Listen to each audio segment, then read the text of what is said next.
अतिशय सविस्तर प्रत्येक मंत्रिमंडळाच्या बैठकीमध्ये आरोग्य विभागाच्या वतीने आपण संपूर्ण प्रेझेंटेशन करतो।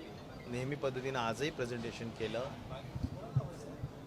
मुंबई, पुणे, ठाणे, पालघर, रायगड या जिल्ह्यांमध्ये आपल्याला नक्कीच पॉझिटिव्हिटी वाढल्याचं सांगण्यात आलेलं आहे आणि त्यामुळे पॉझिटिव्हिटी वाढल्या कारणाने नंबर ऑफ टेस्ट्स वाढवण्याच्या सूचना फार आज कडक पद्धतीने देण्यात आलेल्या आहेत। काल रविवार असल्यामुळे थोड्या टेस्टिंग्स कमी झाल्या, पण सोमवारपासून म्हणजे आजपासून टेस्टिंग्स खूप वाढवण्याच्या सूचना देण्यात आलेल्या आहेत।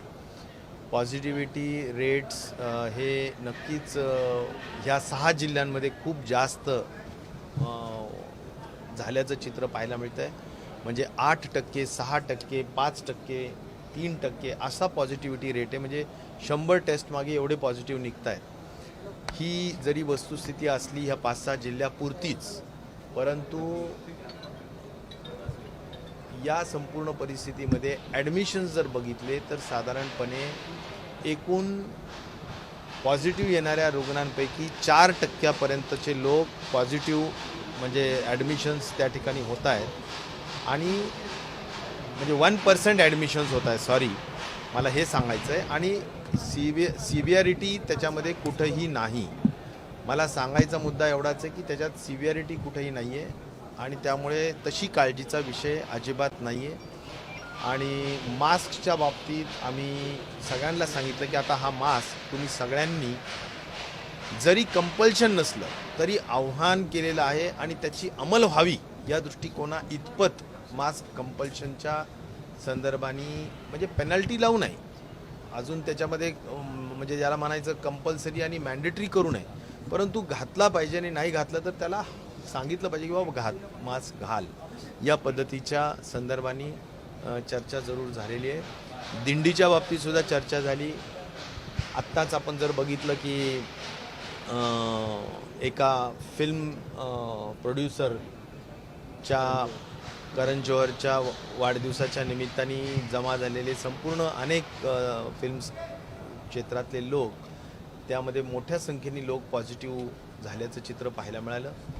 आणि राजकीय क्षेत्रात सुद्धा बरीचशी लोक, आता आपल्याला महत्त्वाची काही मंत्रिमंडळातले 1-2 सहकारी आहेत की जे पॉझिटिव्ह झालेले। तर मला असं वाटतं की सगळ्यांनी काळजी घेतली पाहिजे असं सांगितलं आहे। पण हे सगळं करत असताना दिंडी जी आहे ज्याच्यामध्ये 10-15 लाख लोक आता एकत्र खऱ्या अर्थाने जमणार आहेत, अशा परिस्थितीमध्ये एकच आहे की काळजी घेऊन ही दिंडी पूर्ण करावी अशाच पद्धतीची एक प्रिन्सिपली चर्चा त्या ठिकाणी झालेली आहे। सर, हिंदी में बताइए प्लीज। कोणती बंधन असेल वारीवर सध्या नसतील असं चित्र आहे का? नाही, आज ती चर्चा स्पेसिफिक झाली, परंतु आता इतकी वारीची तयारी पुढे गेलेली आहे की त्याबाबत चर्चा जरूर झाली की बाबा आता एवढी मोठी संख्येने लोक जमा होतील तर कसं व्हायचं किंवा काय व्हायचं। पण आपण बरेचसे पुढे गेलेलो आहोत, त्यामागे लोकांच्या भावना आहेत, अशाच पद्धतीची चर्चा त्या ठिकाणी झाली। त्यामुळे वारी होईल, त्याच्यात कुठलीही बंधन म्हणजे त्यामध्ये कुठलीही अडचण येणार नाही असं माझं मत आहे। मंत्रिमंडळातले काही सदस्य पॉझिटिव्ह आहेत। धनंजयच्या बाबतीतली अजून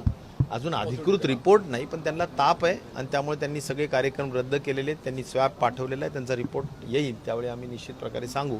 परंतु माननीय देवेंद्रजी फडणवीसांच्या बाबतीतल्या या ठिकाणी हे झालेलं आहे। राजजींच्या बाबतीत आपल्याला माहितीच आहे की आपल्याला ते झालेले। तर अशी एक जनरल चर्चा निश्चित प्रकारे झाली। आपल्याला सगळ्यांनाच काळजी घेण्याची आवश्यकता है। सर, हिंदी में बता दीजिए कोविड के संदर्भ में आज क्या चर्चा हुई है? कोविड के बारे में संक्षिप्त में डिटेल में प्रेजेंटेशन भी हुआ है, लेकिन और प्रेजेंटेशन के बाद इतना तय हुआ कि पॉजिटिविटी रेट बढ़ रहा है, 6 जिलों में बढ़ रहा है। मुंबई है, पुणे है, ठाणे है, पालघर है, रायगढ़ है।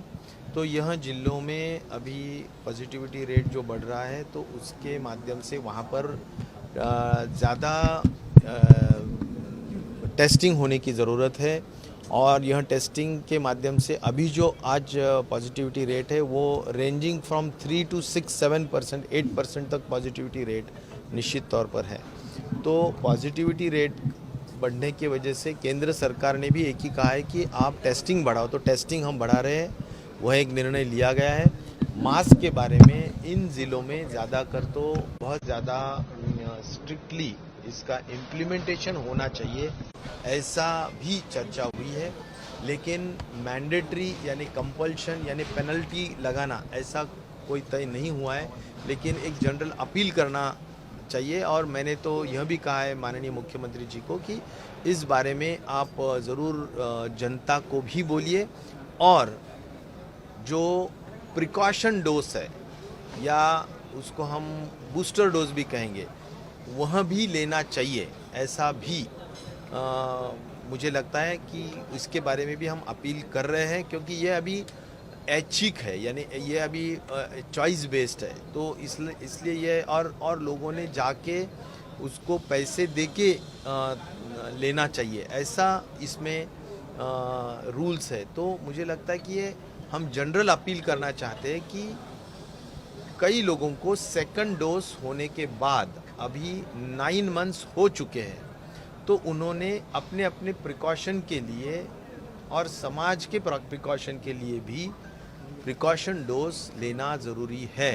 तो सभी लोगों ने प्रिकॉशन डोज ज़रूर लेना चाहिए, जिसको हम बूस्टर डोज भी कहते हैं, निश्चित तौर पर लेना चाहिए। ऐसा मैं आपको सभी लोगों को और मेरे महाराष्ट्र के आवाम को अपील करना चाहता हूँ। सर टास्क फोर्स की काय बैठक जिक्र किया आपने, एक बार बता दीजिए करण जौहर के घर के पार्टी, करण जौहर के पार्टी के हद तक जो हमने देखा कि करीबन वहाँ पर उपस्थित कई लोग पॉजिटिव हुए हैं, तो इसका मतलब है कि पॉजिटिविटी रेट बहुत ज़्यादा है, कॉन्टेजियसनेस बहुत ज़्यादा है, और ये मैक्सिमम BA.4 BA.5 वेरिएंट वाला ही स्प्रेड हो रहा है, यानी ओमाइक्रॉन का ही ये वेरिएंट है, लेकिन यही स्प्रेड निश्चित तौर पर बहुत ज़्यादा पैमाने पर हो रहा है। सर टास्क फोर्सची काही बैठक इतक्यात आयोजित करण्यात आलेली आहे का? आणि दुसरी गोष्ट, मुंबईत आठवड्याभरात 4 पटीने रुग्ण वाढलेले आहेत, तर त्यावरती मुंबईत तरी किमान काही निर्बंध असतील का?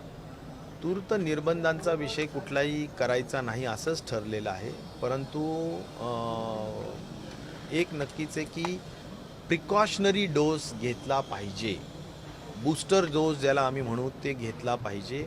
प्रामुख्याने या 6 जिल्ह्यांमध्ये तर मी तर म्हणेल त्वरेने सगळ्या लोकांनी प्रिकॉशनरी डोस आपापल्या पद्धतीनं वेळेत वेळ काढून जाऊन घ्यावं। हा पूर्ण प्रायव्हेटमध्ये उपलब्ध आहे मोठ्या संख्येने, आणि आपण सगळ्यांनी घेतल्यास त्याचा नक्कीच फायदा होईल असं तज्ज्ञांचं सुद्धा मत आहे।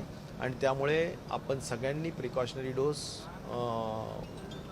किंवा बूस्टर डोस ज्याला म्हणता येईल तो निश्चित प्रकारे सगळ्यांनी घ्यावा अशी सर ज्या माझी प्रकारचे आव्हान निर्बंध आपल्या सर्वांची आहे। पहिल्या आणि दुसऱ्या डोससाठी ठेवण्यात आलेले होते, तसे नाही, booster साठी ठेवण्यात येतील का? कुठलाही निर्बंध, कुठलंही जाचक अटी किंवा कुठलंही त्याला आपण काय म्हणायचं की बंधन हे आम्ही प्रिकॉशनरी डोससाठी घातलेलं नाही, ऐच्छिक आहे। परंतु माझं नम्र आव्हान आहे महाराष्ट्राच्या जनतेला की महाराष्ट्राच्या हितासाठी आणि आपल्या स्वतःच्या हितासाठी आपण निश्चित प्रकारे जाऊन आपापल्या शहरामध्ये बूस्टर डोस जरूर घ्या, तो तुमच्या सर्वांच्यासाठी उपयोगाचा ठरेल। सरकार बूस्टर डोस फ्रीमध्ये देण्याचा विचार करते का? निश्चित प्रकारे नाही, हे स्वतः घेतलं पाहिजे, कारण हा प्रिकॉशनरी डोस आहे। जे कंपल्सरी वाटलं त्यावेळी आम्ही निश्चित प्रकारे त्यावेळी सगळ्या पद्धतीची मदत केली,